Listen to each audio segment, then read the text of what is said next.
of the Senate just did something today that we haven't done in decades, begin a standalone debate about the repeal of a war authorization. The last time we've had a standalone debate on a matter that warrants a full debate and full attention has been probably since long before I was born.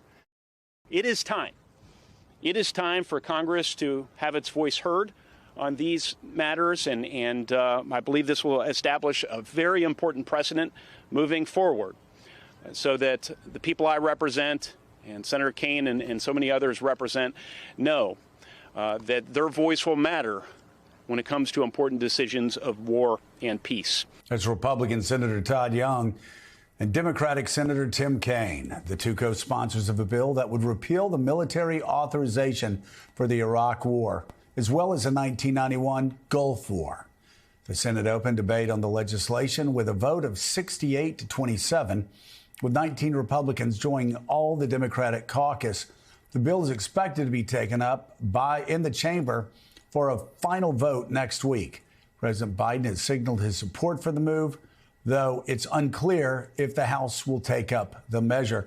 And Mark, let's talk, since we're talking about the Iraq War, 20 years later. I know you served there, and first of all, I'd love to get your thoughts on where your mind's going 20 years later. So a lot of conflicting emotions. March 19th is coming up.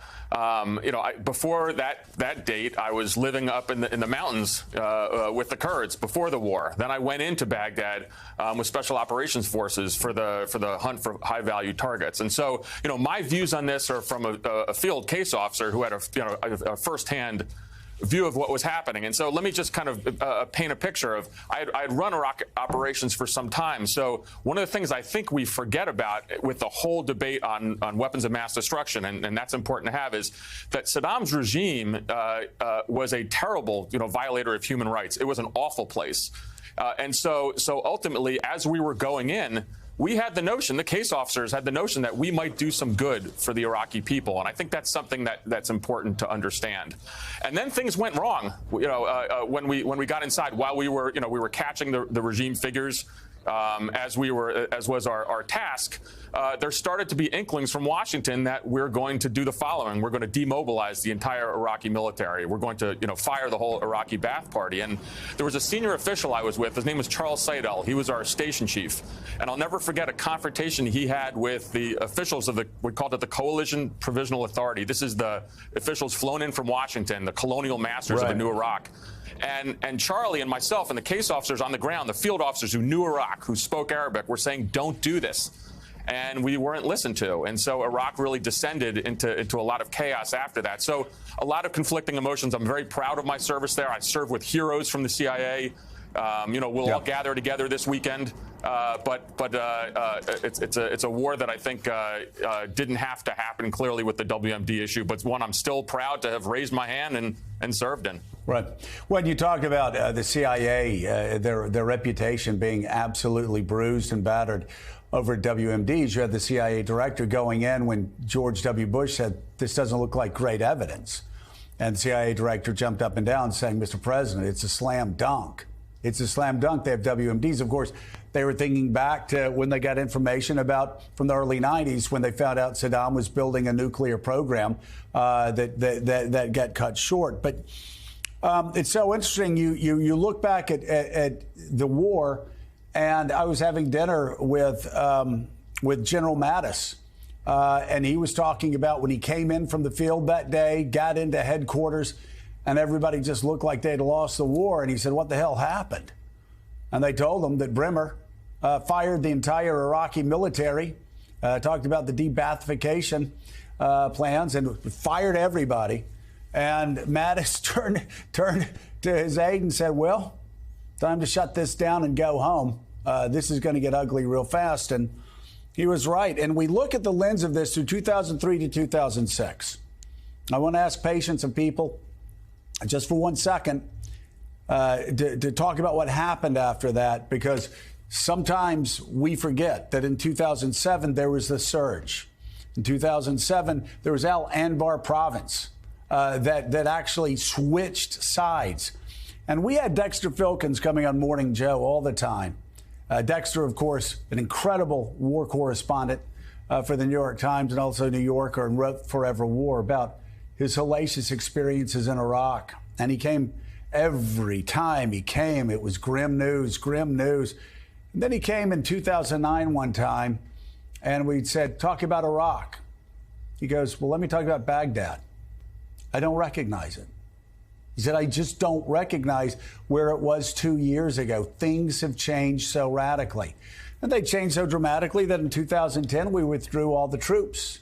Then, of course, ISIS grew, and we had to go back. But again, there were some extraordinary moves, some extraordinary heroes, some extraordinary forward-looking visionaries that actually turned that country around in 2007, 2008, 2009, and made the lives of people in Baghdad better until ISIS came in. Well, that's right. And I think back to when you talk about the surge, well, the surge had a huge kind of intelligence community component. We worked with our Jordanian allies who were extremely helpful with this. So there was a lot of smart people on the ground. And I think, again, one of the lessons learned in terms of the Iraq war is listen to the men and women in the field. Again, that started from when I was there in the beginning, and I think it extended, years later. And, those of us are going to have to kind of come to grips with what we did there. But it doesn't mean that, when we think about the men and women we serve with to the right of left of us, that we can't be incredibly proud. And so, the U.S. is going to have to live with this for a long time. Ultimately, the CIA took a really big hit in terms of credibility. I think it's been rebuilt. Think about what we've done in terms of Ukraine. But this was not a proud moment for the agency, with really an analytic call that was extremely damaging, and that is really going to go down in history. Yeah, it really will. And, again, we always say here that two things can be true at one time. I can also tell you that the military, the men and women sacrificed over the past 20 years, paid a terrible sacrifice. Their families paid a terrible sacrifice. Those that are coming home paid a terrible sacrifice, as is the case in all wars. I will say the United States military is stronger and better and tougher and smarter right now because of what they learned over the past 20 years. And it's one of the reasons why their training in Ukraine with Ukrainian soldiers is making such a big difference. So all that said, Peter Baker, it is hard to find, short of Vietnam, a worse decision made to go to war and to find more intelligence failures and more flawed political decisions that were made in the early months of 2003 and beyond. Yeah, I remember, so Mark remembers being on the ground there. I was in the ground there embedded with the 1st Marine Expeditionary Force at the time.